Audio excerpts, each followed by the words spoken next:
अच्छा मंसूर, ये जो पार्टियों पे पाबंदियों की बात होती है, ये आपको हल नज़र आता है? दूसरा, आपको लगता है कि किसी पार्टी पे पाबंदी लगनी चाहिए? किसी सूरत नहीं। मेरा नहीं ख्याल कि पाबंदियाँ जो हैं वो चाहे सियासी जमात के हवाले से हो, सियासी वर्कर के हवाले से हो, सियासी तकरीरों के हवाले से हो, सियासी नुमाइंदगी के हवाले से हो। एक डेमोक्रेट होते हुए मैं कभी इस बारे में सोच भी नहीं सकता कि कभी किसी के ऊपर पाबंदी लगनी चाहिए। पाकिस्तान तहरीक इंसाफ के साथ इख्तलाफ हो सकता है। मैं ख़ुद बहुत बड़ा नाक़िद हूँ पाकिस्तान तहरीक इंसाफ का, इमरान खान साहब का, लेकिन उनकी आज़ादी इज़हार राय का जो हक़ है, मैं कभी भी उसके लिए उसके हक़ में नहीं खड़ा हो सकता कि जी आप इनको बोलने मत दें। मैं नवाज शरीफ साहब की तकरीरों के ऊपर जब पिछले अदवार के अंदर पाबंदी थी तो लाहौर हाई कोर्ट के अंदर एक पिटिशन इस्लामाबाद हाई कोर्ट में एक पिटिशन फ़ाइल हुई थी जिसका मैं भी एक सिग्नेटरी था। मैं जब उस वक्त भी ये कहता था कि कल को जिस दिन इमरान खान साहब के साथ ये होगा तो मैं उनके लिए भी आवाज़ बुलंद करूँगा। तो मैं भी इस हक़ में खड़ा हूँ कि उनकी बोलने के ऊपर पूरी जो है वो आज़ादी होनी चाहिए। और इसी तरह पाकिस्तान तहरीक इंसाफ में किसी सूरत भी जो है वो आप पाबंदी के बारे में सोच नहीं सकते। हाँ, जो लोग कानून को तोड़ चुके हैं या जिन्होंने ऐसा कोई काम किया है जो कानून के ख़िलाफ़ हो, उनको सख्त से सख्त सज़ा दी जाए। उनको नाम भी लें, उनकी तस्वीरें भी बेशक दिखाई जाएँ कि ये वो लोग हैं जिन्होंने शर्मंगेज़ी की, जिन्होंने तक़रीबकारी की। लेकिन कभी भी किसी सियासी सोच को इस तरह बंद नहीं किया जा सकता, बल्कि अगर आप बंद करने की कोशिश करेंगे तो वो लावा बन के उबल के बाहर आता है और वो ज़्यादा ख़तरनाक होता है मेरी नज़र में।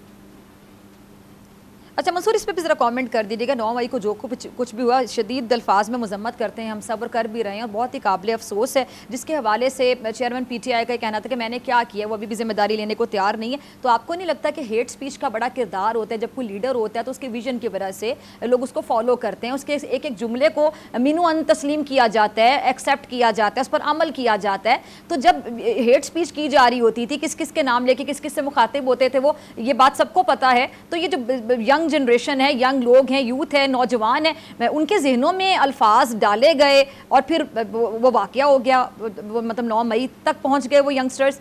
तो इसमें जिम्मेदारी कोई कैसे नहीं ले सकता है? जी बिल्कुल, आप बात सही कह रही हैं कि मैं ख़ुद उनकी तकरीरों से बहुत इख्तलाफ करता हूँ। जिस किस्म के वो अल्फाज इस्तेमाल करते थे और जिस तरह लोगों को मोटिवेट करते थे, वो एक गलत मोटिवेशन थी। मेरे ख्याल में उनके पास स्पीकिंग पावर की एबिलिटी बहुत अच्छी थी, लेकिन उसको अच्छे अंदाज में इस्तेमाल करने के बजाय वो उसका एक नेगेटिव इस्तेमाल करते थे। लेकिन फिर भी अगर आपने उनकी तकारीर पे कोई पाबंदी भी लगानी है या अगर वो हेट स्पीच कर रहे हैं तो उसका एक कानूनी रास्ता है, वो कानूनी रास्ता इख्तियार होना चाहिए। जब तक मुझे एक कोर्ट ऑफ लॉ इस बात की इजाज़त नहीं देगा या वो ये फैसला नहीं देगा कि जी इस शख्स को जो है वो आप ना दिखाएं क्योंकि इससे शर्मंगेज़ी फैलती है, मैं किसी एक कमेटी के किसी एक ड्राइंग रूम के अंदर बैठे हुए शख्स के फैसले के साथ नहीं खड़ा हो सकता कि उसने यूं करके जो है उंगली हिला दी या उसने एक सिग्नेचर कर दिया और उसके बाद एक सियासी रहनुमा की तकरीर के ऊपर पाबंदी लग गई। एक कोर्ट ऑफ लॉ के अंदर केस जो है वो लड़ा जाना चाहिए और उसके अंदर उसके प्रोज एंड कॉन्स सारे देखने चाहिए और उसके बाद एक कोर्ट ऑफ लॉ अगर मुझे ये बात कहे, अपना फैसला दे दे, तो फिर जाहिर बात है उस फैसले के सामने सब अपना सर जो है वो झुकाएंगे, उसमें तो कोई इनकार ही नहीं है। अवाम के लिए एक और मुश्किल, आटे की अदम दस्तयाबी पर अवाम परेशान। आटे की फराहमी खासी मुश्किल का शिकार है और अवाम को मुश्किलात का सामना है। शदीद गर्मी में यूटिलिटी स्टोर्स के बाहर लंबी लंबी कतारें। घर में आटा नहीं है, घर वाले जो है ना हम लोग तंदूर के आटा लेके रोटी लेके जो है ना उसी पे ही गुजारा कर रहे हैं। बोल ने निभाई सहाफती जिम्मेदारियां, पहुंचाई घर घर ये आवाज। यूटिलिटी स्टोर से सस्ते आटे का हुसूल शहरियों के लिए ख्वाब बन गया। बोल न्यूज हकायक सामने ले आया है। आओ मिलकर आवाज उठाएं, पाकिस्तान को बदलें बोल के साथ। बोल बना अवाम की आवाज। अवामी शिकायत पर बोल ने किया मुताल्लिका इदारों से मुतालबा।